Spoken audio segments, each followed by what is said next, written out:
Everyone, मैं Sant Kumar Meena, assistant professor government college Mandphiya. आज हम पढ़ते हैं नाबार्ड के बारे में।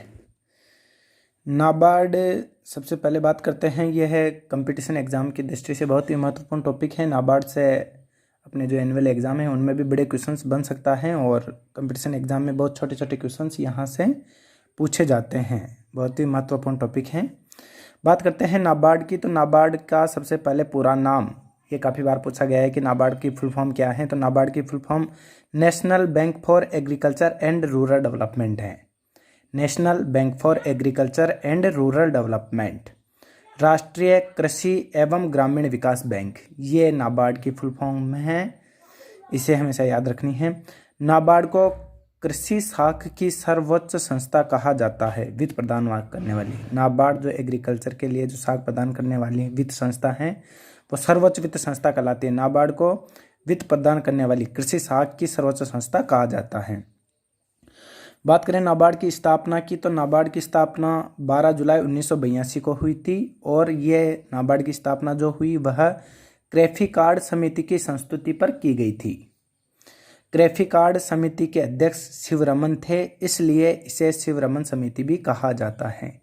कई बार कंपटीशन से एग्जाम में क्रेफिकार्ड संस्तुति आ जाता है, कई बार शिवरमन कमेटी आ जाता है। दोनों में कन्फ्यूजन नहीं होना, यहाँ क्लियर हैं। यदि दोनों में से या तो क्रेफिकार्ड आए या शिवरमन आए, तब दोनों में से आपको एक करना है, और दोनों ही आ जाएं तब आपको क्रेफिकार्ड समिति करना है, क्योंकि क्रेफिकार्ड समिति की संस्तुति पर हुई थी और उसके अध्यक्ष शिवरमन थे, इस वजह से इसे शिवरमन समिति भी कहा जाता है।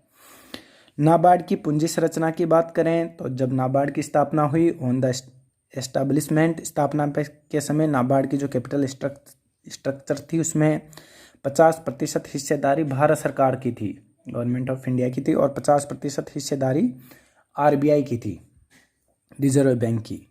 इन प्रेजेंट नाबार्ड की पूंजी संरचना को देखें, उसमें 99% हिस्सेदारी भारत सरकार की हैं और केवल ओनली 1% हिस्सेदारी आरबीआई की हैं।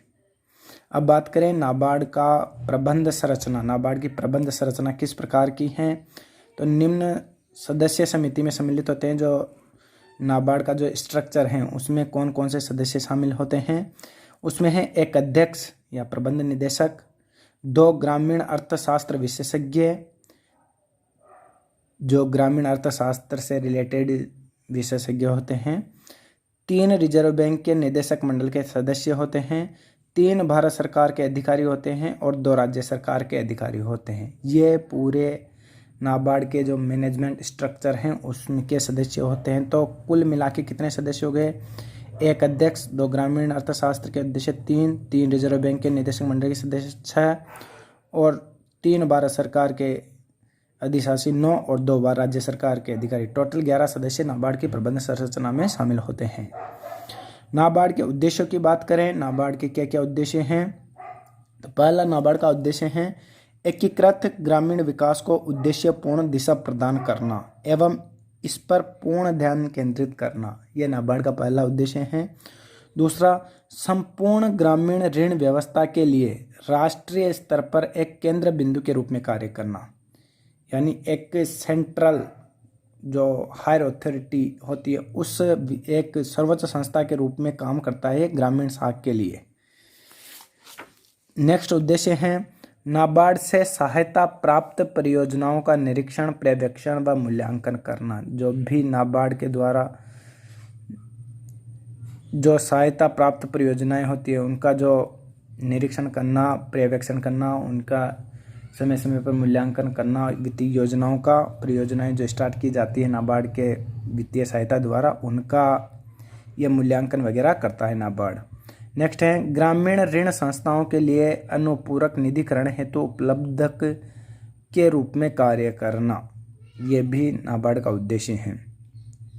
नाबार्ड के कार्य की बात करें, नाबार्ड के क्या क्या कार्य हैं, तो नाबार्ड का पहला कार्य है कृषि, लघु उद्योग, कुटीर उद्योग हेतु पुनर्वित्त की व्यवस्था करना। यह नाबार्ड का कार्य है कि जो भी कृषि एवं छोटे उद्योग है, कुटीर उद्योग, यानी कुटीर उद्योग कौन से उद्योग होते हैं, कुटीर उद्योग वे उद्योग होते हैं जिनमें मजदूरी के नाम पे 1 रुपया भी खर्च नहीं किया जाता, यानी परिवार के सदस्य मिलकर ही उस उद्योग को संचालित करते हैं, वो कुटीर उद्योग कहलाता है। उनके लिए पुनर्वित्त की व्यवस्था करता है नाबार्ड। दूसरा है राज्य सहकारी बैंकों व आंचलिक ग्रामीण बैंकों को 18 महीने तक के लिए अल्पकालीन ऋण प्रदान करता है। जो भी सहकारी बैंक हैं, राज्य सहकारी बैंक, अपने राज्य में त्रिस्तरीय सहकारी बैंक हैं, पंचायत लेवल पे प्राथमिक सहकारी बैंक, जिले लेवल पे केंद्रीय सहकारी बैंक और राज्य लेवल पे राज्य सहकारी बैंक। तो नाबार्ड क्या करता है, सीधे वित्त उपलब्ध नहीं करवाता, ये राज्य सहकारी बैंकों के माध्यम से उपलब्ध करवाता है। जो सहकारी बैंकों की सर्वोच्च संस्था है राज्य सहकारी बैंक, उनके माध्यम से अल्पकालीन ऋण उपलब्ध करवाता है। राज्य सहकारी बैंकों व आंचलिक ग्रामीण बैंकों को 18 महीने तक के लिए अल्पकालीन ऋण प्रदान करता है। यहाँ ध्यान रखने वाली बात है कि अल्पकालीन ऋण की जो टाइम है वो 18 महीने हैं। शोध कार्य व विकास कोष की स्थापना व प्रबंध करना, यह भी नाबार्ड का कार्य है। नाबार्ड पुनर्वित्त का कार्य 3 प्रकार से करता है। अल्पकालीन यानी 18 महीने तक ऋण प्रदान करता है।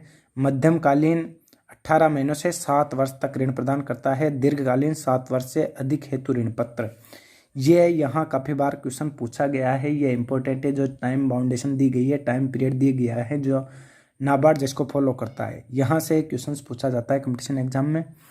नेक्स्ट है RIDF, rural infrastructure development fund, RIDF। 1 अप्रैल 1995 से नाबार्ड के तहत एक ग्रामीण आधारित संरचनात्मक विकास निधि की स्थापना की गई। इस कोष के लिए उन बैंकों से अंशदान स्वीकार किया गया जो प्राथमिक क्षेत्र यानी कृषि लक्ष्य के अनुरूप साख उपलब्ध नहीं करा सके।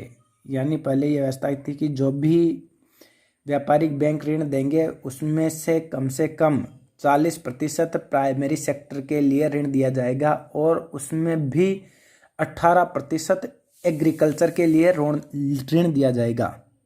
तो जो बैंक व्यापारिक बैंक उस कंडीशंस को फुलफिल नहीं कर सकते वो RIDF रूरल इंफ्रास्ट्रक्चर डेवलपमेंट में अपना अंशदान जमा कराएंगे, उनके लिए ये प्रोविजंस बनाया गया था। नाबार्ड का मुख्यालय मुंबई में है तथा इसके क्षेत्रीय कार्यालयों की संख्या 16 थी। वर्तमान में इसके अध्यक्ष जो थे वह हर्ष कुमार भानवाला हैं। धन्यवाद।